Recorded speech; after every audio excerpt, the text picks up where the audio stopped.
अस्सलाम वालेकुम नाज़रीन, आप देख रहे हैं DQ न्यूज़ नेटवर्क। खबर शामिल करते हैं हैदराबाद से। हैदराबाद डिस्ट्रिक्ट रिपोर्टर उसाबा कुल की इस रिपोर्ट में 18 माह से तनख्वाहों की अदम अदायगी के खिलाफ वाटर एंड सीवरेज कॉरपोरेशन मुलाजमीन का एहतजाज। हैदराबाद में वाटर एंड सीवरेज कॉरपोरेशन के मुलाजमीन ने गुज़िश्ता 18 माह से तनख्वाहें अदा न किए जाने के खिलाफ अपने बच्चों और ख़वातीन के हमरा हैदराबाद प्लस क्लब के सामने एहतजाजी मुजाहरा किया। मुजाहिरीन ने हाथों में प्ले कार्ड्स उठा रखे थे और शदीद नारेबाजी करते हुए हुकूमत सिंध और मुतल्लिका हुक्काम से फौरी नोटिस लेने का मुतालबा किया।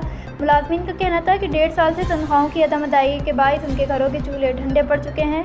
बच्चों की तालीम और इलाज समेत रोज़मर्रा अखराजात पूरे करना भी नामुमकिन हो गया है। एहतजाजी मुजाहिरीन ने मुतालबा किया कि उनके तमाम बक़िया तनख्वाहें फौरी तौर पर अदा की जाएँ और मुलाजमीन को दरपेश माली मुश्किलात का मुस्तकिल हल निकाला जाए। बसूरत दीगर एहतजाज का दायरा मज़ीद वसी किया जाएगा। मज़ीद खबरों के लिए देखते रहिए DQ न्यूज़ नेटवर्क। शुक्रिया।